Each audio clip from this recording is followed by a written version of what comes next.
Welcome to Sales Velocity TV, where we pull back the curtain on how the top businesses in the world sell more with less resistance. Bringing over 50 plus years of combined sales experience and over 100 million in revenue generated, please welcome the hosts of Sales Velocity TV and two incredibly entertaining gentlemen, Andrew Cass and Aaron Parkinson. Hey everybody, welcome back. Andrew, Aaron here for Bulletproof Productivity Secrets today, veering off path Aaron a little bit here. I was jokingly in the beginning of the preparations here. Aaron and I hook up about 30 minutes before the show every Friday, and we prep, we game plan. And I'm like, man, I'm so sick of talking about sales all the time. And he's like, but it's a sales show. I'm like, but we live this world all day, every single day. Can we veer off once in a while and maybe talk about like some interesting stuff going on around the world? The answer is no. But what we are going to do today is veer off and talk about something that I think directly ties to making more sales, which is productivity.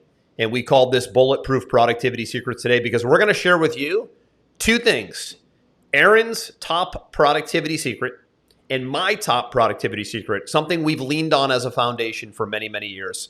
And we'll see where it goes from there.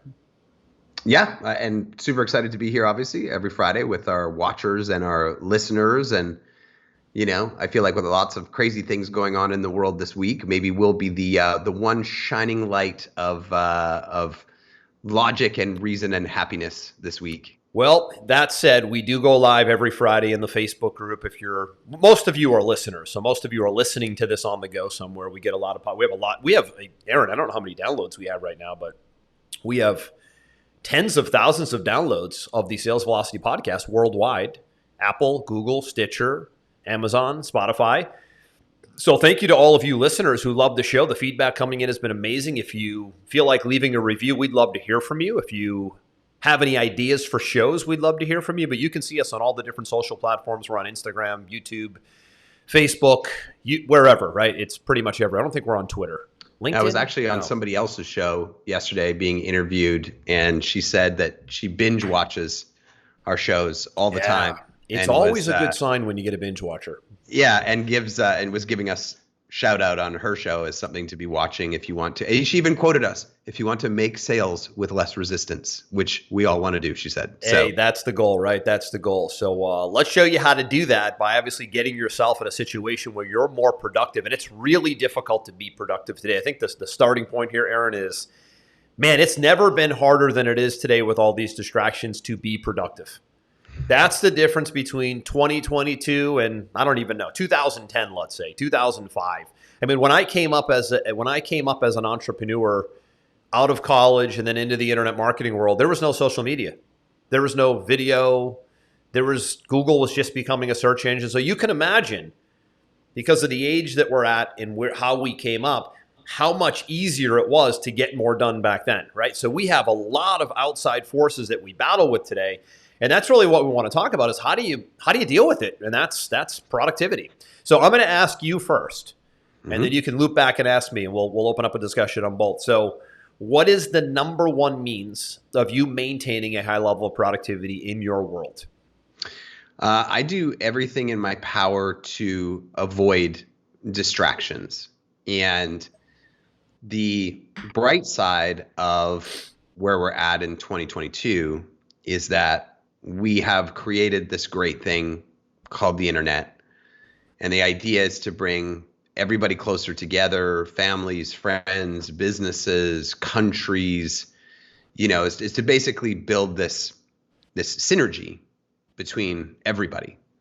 And I think that's done a phenomenal job of accomplishing that. Education has never been higher, access to education, communication, people posting truth versus, me lying about events. You're getting to see way more boots on the ground. I think there's a lot of positive outcomes that have come from the internet, the connectivity, all those things. But with anything positive, there's always a yin to a yang. And the detriment is that most of us have far too many communication channels that we have access to at any given time.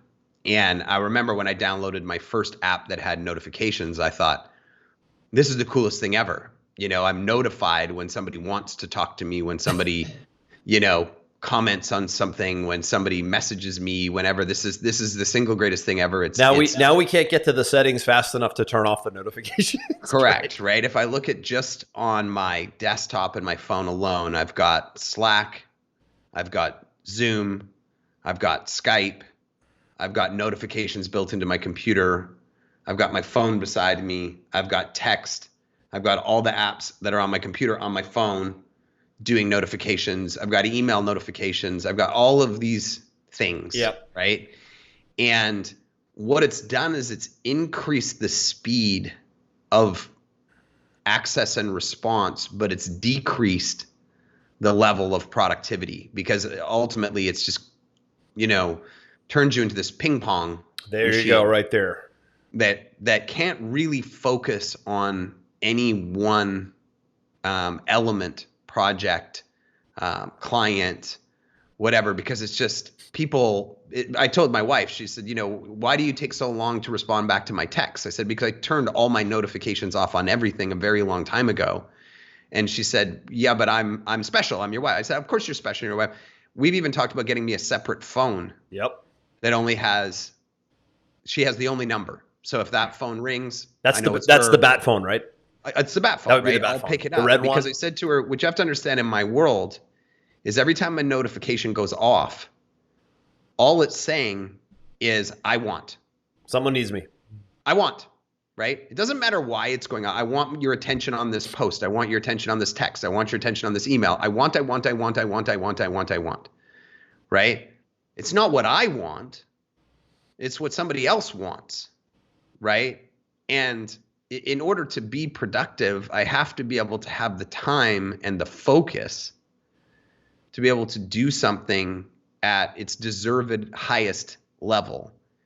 And if someone's just saying, I want, and I'm recognizing it 24/7, I mean, how many days have you gone through, Andrew, when your notifications are on, or at the end of the day, you think, what did I actually do? It happens more than I'd like to admit, and I think that's probably the case for everyone listening.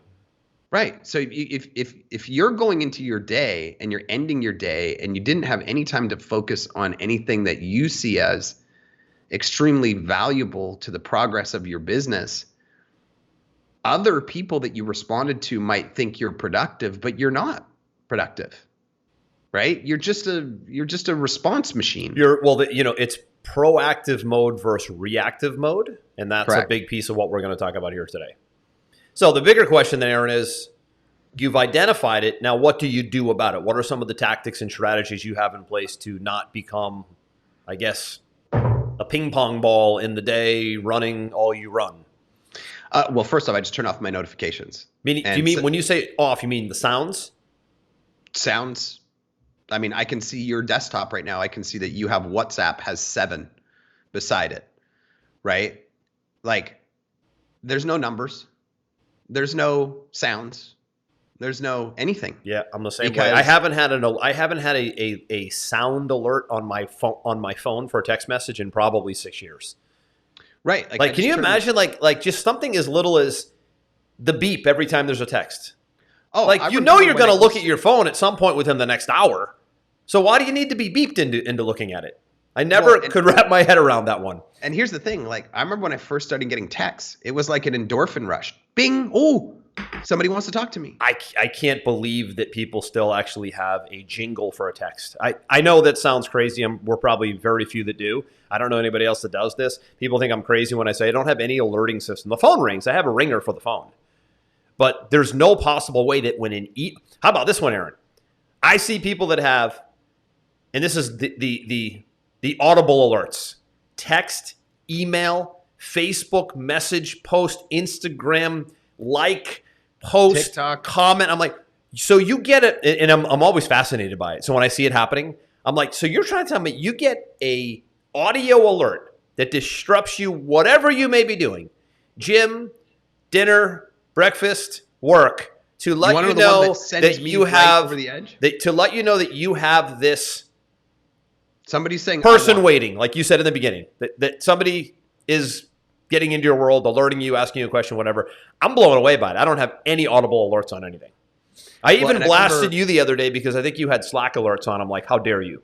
Yeah, it was. Was it you? I had right before we were doing whatever we were doing, I had turned Slack on to check and see what was going on, And I the had alerts forgot to came turn on, it right? off, and it was doing that little. Yeah, that thing is like, oh man, anyways. Super annoying, right? The one that sends me like the most postal is my wife, because she'll come into bed later than I do, because I go to bed early and I get up early. Yep. And I'll be in bed maybe 9 o'clock. Don't even tell me. 10:30, I'm sound asleep, and then I hear ding. No. And it's a freaking I would lose text. my mind. And I'm like instantly triggered. Like my Yeah, heart yeah, rate exactly and, what you're trying to avoid. endorphin, like my stress levels like instant. And I think, how dare you? First off, how dare you text anybody at 10 o'clock at night? Secondly, how dare you have this phone on In the dinging, bed. interrupting my sleep time? Because sleep time is sleep time. Work time is work time. Project is project time. Workout time is workout time. Do you know how many people I see looking at their stuff on their phone while they're working out? And I'm like, what are you doing? It's pitiful, man. It's pitiful. What are you doing? It's workout time. But let's talk about what happens as a result of that, the good and the bad. So the bad first is that your mind keeps getting fragmented. So you're on something, you might have a great thought about an idea for your business. And then all of a sudden, that distraction takes you out of that creative mindset. And you're out. You would have to somehow re-engineer that mindset. Very difficult to do. The upside of it is, so that's the bad.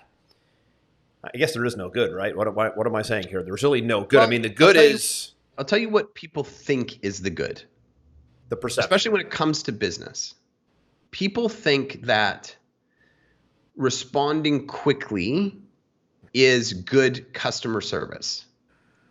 Now, I would agree with you partially, okay? When somebody is inquiring about an order, an issue with their business or with their product, et cetera, et cetera, et cetera, having a good customer service team there who is responding quickly is great for user experience. But if you're in a position in the business where you have to be the boss or the creator or the project leader or whatever. The responder. Are you the responder to everything? I hope not.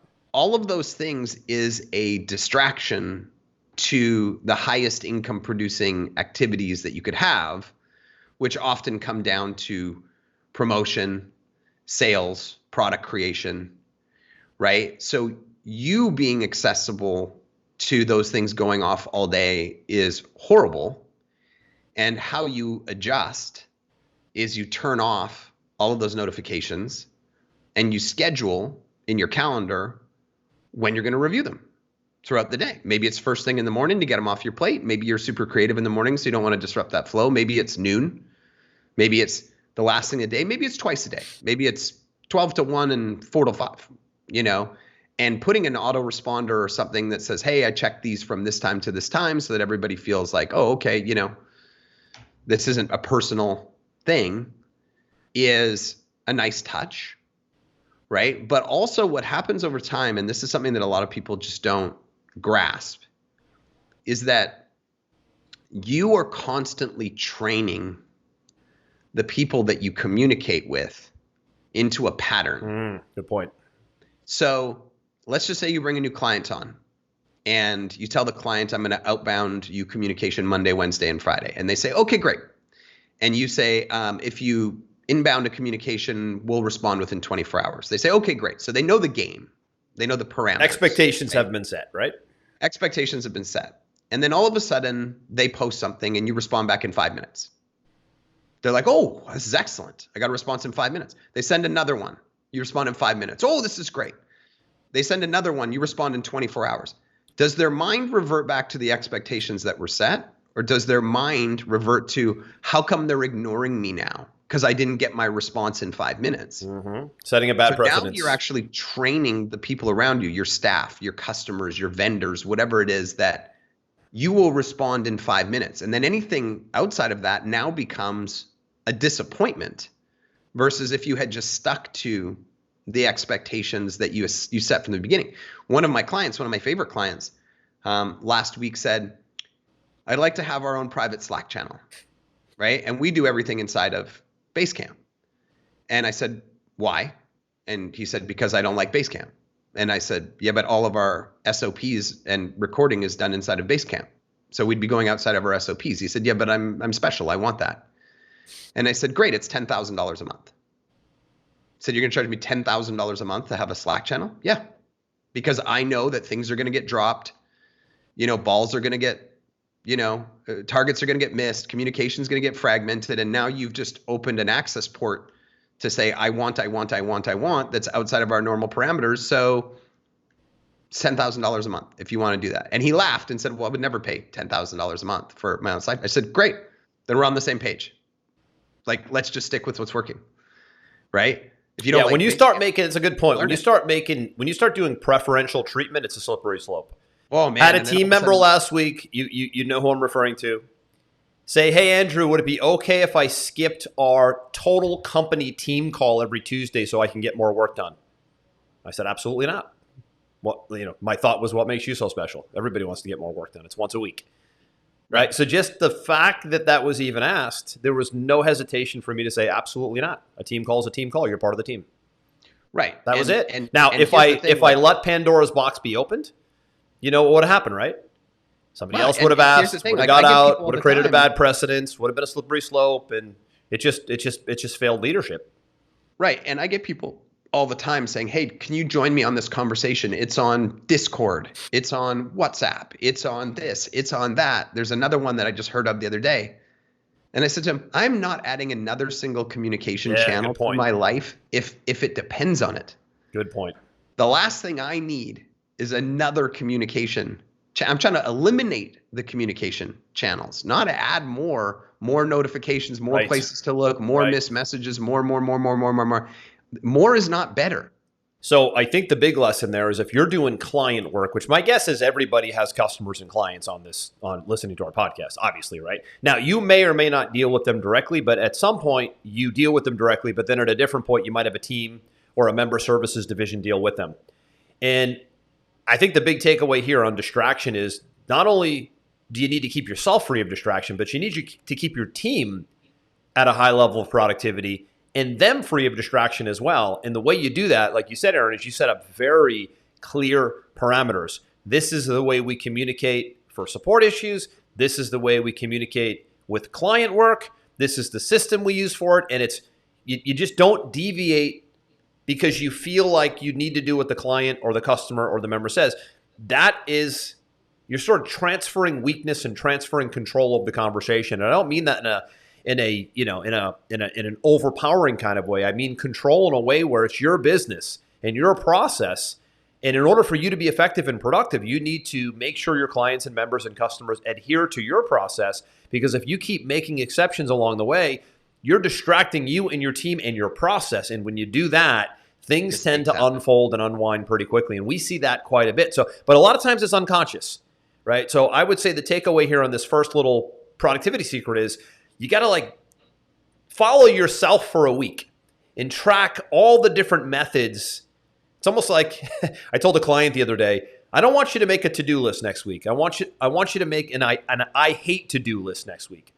I want you to list all the things you hate to do, because I was trying to get him to hire a VA. So I wanted him to see all the crap he does that he could hand off. But same concept. Why don't you make a list of all the distractions and all the different ways you get pulled and figure out how can I taper that down or systemize that so that I can keep my energy and my creativity in one bucket, and so that it doesn't get fragmented and pulled in different directions. And you will see that you get more done in less time. What took you 4 hours might take you 2. That's the big efficiency play here. What took you an 8-hour day might take you a 2-hour day when you have this kind of clarity around productivity. Yeah, you have to define what you're going to do, then when you're going to do it, and how you're not going to be interrupted to have valuable, real, actual work time. And you need to compartmentalize it, and you need to communicate it to everybody so they're aware that this is how the process works, and so nobody feels offended, and you need to make sure that you hold to it, or you'll get, it happens to me on occasion, I just get sucked right back into it's easy to do. It's easy to do. and it's not good. No, and it can happen to anybody. By the way, we're all guilty of the same thing. We all face the same amount of tech and distraction and fragmented attention today. And listen, as marketers, really the focus of our show is when you're marketing yourself, your product, your service, you are in distraction mode all the time. I mean, you have to rip through all the noise just to get attention today. So there's not only distraction in the day-to-day, but there's even more distraction in the world of marketing, right? How do you get noticed? Different conversation for a different day, but this affects everybody from all different aspects of business. And, this is always a foundational concept for me is if you can get this down, if you can figure out a way to get noticed in marketing and get through the distraction, right? You win. If you can figure out a way to get a hold of distractions in the way you produce throughout the day and get your team to produce, you win. Those are the two, right? Can I eliminate distractions because I'm so good at marketing? Can I eliminate distractions in my day so that I can get the most out of me and my team? That's the ticket. That's the gold key right there. Yeah, what you said there was actually quite smart, and it made me think the goal of your business should be on one half to figure out how to distract as many people as possible. Yes. That's marketing. That's a good point. And on the other side, how to eliminate distractions as much as possible because that's productivity. So you know what that is? It's playing offense and defense. It's like Correct. a good old football team. You're an offensive coordinator and you're a defensive coordinator. How do you play both to win the game? You can't win only on offense and you can't win only on defense. Agreed. All right, let's flip it to me. His was distraction. Mine is a technique that I call batching, right? So the question or the theme earlier when we started was, Aaron, what's your top productivity secret? And there's lots. There's lots. Let's be clear. There's lots of ways to increase productivity. But these are the foundations for us. Aaron's us, is distraction, getting a hold of that. I totally agree, right? That's mine too. But Yeah. another one I want to share, which I've shared in shows past, is a technique called batching, meaning we talked about attention being fragmented, but now we're going to talk about your tasks and your responsibilities being fragmented. Meaning if you are running a company, or maybe you're a sales professional and you're running prospecting and doing meetings and doing Zooms, whatever, doing webinars, you have a lot of things to do throughout the day and the week. And if you bounce around and do one thing here and then you get distracted and you do another thing over here, and you don't have set chunks of time, whether it be a morning and an afternoon or a full day, to do one thing that you're good at, such as, let's use an example of, let's say in your business, you need to produce a lot of videos for social media content, for marketing, for promotion. You're not going to do a video here and then jump over here and answer emails and then go to lunch and then come back and run the team and then loop back to the videos, right? You see where I'm going with this? It's fragmented responsibilities throughout the day. This concept called batching, which I learned early on, is you box yourself in to a window where you only do that thing. So as an example, maybe from 9 to 11 in the morning, you box yourself in to shoot these videos. Maybe from 12 to 1, you box yourself in, you schedule it to just respond to your emails. Then maybe from 3 to 5 in the afternoon, you might be delivering a training. You might be doing some prospecting. You might be doing some cold outreach. You might be following up. But you don't go back and forth throughout the day because it's the same concept of you allowing yourself to be alerted and bothered throughout the day. In Aaron's example, now this applies to the offense. That was defense. This is offense, right? This now applies to offense. Go into a window, razor sharp focused only on that one thing, and you will be infinitely more productive, and you won't feel like you're missing out on something or you need to go respond to something or need to get pulled. So it really just comes down to batching the activities, and at the end of the day, scheduling them, right? Just locking in time. I mean, good old-fashioned time blocking is batching. Even if for personal activities, Aaron, I usually once a month, I'll take a whole morning off to get a lot of shit done that I know I just mean to do but wouldn't do. You got to just get some stuff done for yourself, right? So I might take from 9 to 1, right? On a certain day of the month just to go do something for me. Might need to get a haircut. Might need to go shopping for something. Might need to go get a massage, right? All boxed into one area, not smack in the middle of the day where it disrupts me from doing my most important revenue producing work, but planned out and boxed in, batched into an area where I feel good about it and don't feel like I'm stressed about it because I stuck it in the middle of an important day where I had meetings or I had presentations to do. You see where I'm going with this? We tend to just stick things everywhere and bounce back and forth in and out of productivity and in and out of proactive and reactive mode. And if you can get a handle on that and start to really zone in on those blocks of time, boy, it becomes a whole different ballgame and way less stressful. Yeah, and the key word there is stress, right? Warren Buffett, when he was asked what makes him so successful, is he said, "I do my best to keep my stress levels at a minimum." He's a very simple guy. It got him to 94, still working as effective as ever. I'll tell you that much, right? Exactly. Is that how old he is? The whole 92. key to that is to keeping his stress level minimal. So when you allow yourself to get ping-ponged with all the distractions, and when you choose not to batch your stuff and know exactly like, this is my project for this time, then this is my project for this time, and this is my project for this time, what ends up happening, and I'm sure you've gone through it, Andrew, because I go through it in waves depending on how diligent I am on this, your cortisol level goes through the roof. You always feel like your shoulders are in your ears because it's almost like you're just getting hit with like fire, and you don't really know what you're supposed to focus on next. So then you don't really know if you're doing a good job. So you don't really know if you're going to hit your goals. So you don't really know if you're going to be productive that day. You see, it just creates this huge amount of anxiety. Yes, it does. Anxiety is the word. In your system. That's right. Right? Versus if you're like, I'm off the grid. I'm going to do this day, this day, this day.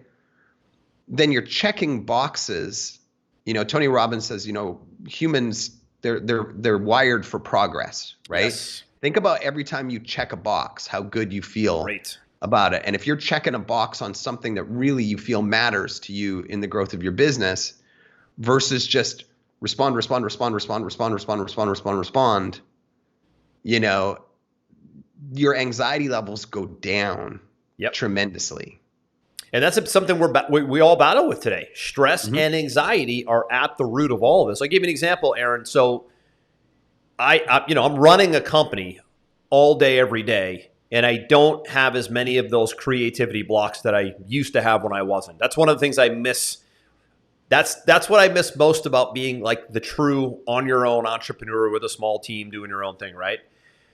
So what I do oftentimes, which I'm doing tomorrow, so today's a Friday, we're recording the show. So I will be in my office tomorrow for at least 2 to 3 hours with zero distractions. I look around the office, there will be no one here. I will have zero distractions, and I will finish up a funnel that I'm working on, which is a high revenue producing activity. It will be a funnel. It will be a marketing campaign. All loose ends will be done. I keep getting pulled away. Same problem, right? I keep getting pulled away during the week because I'm running a company and people and dealing with doing deals and whatnot, which is all great.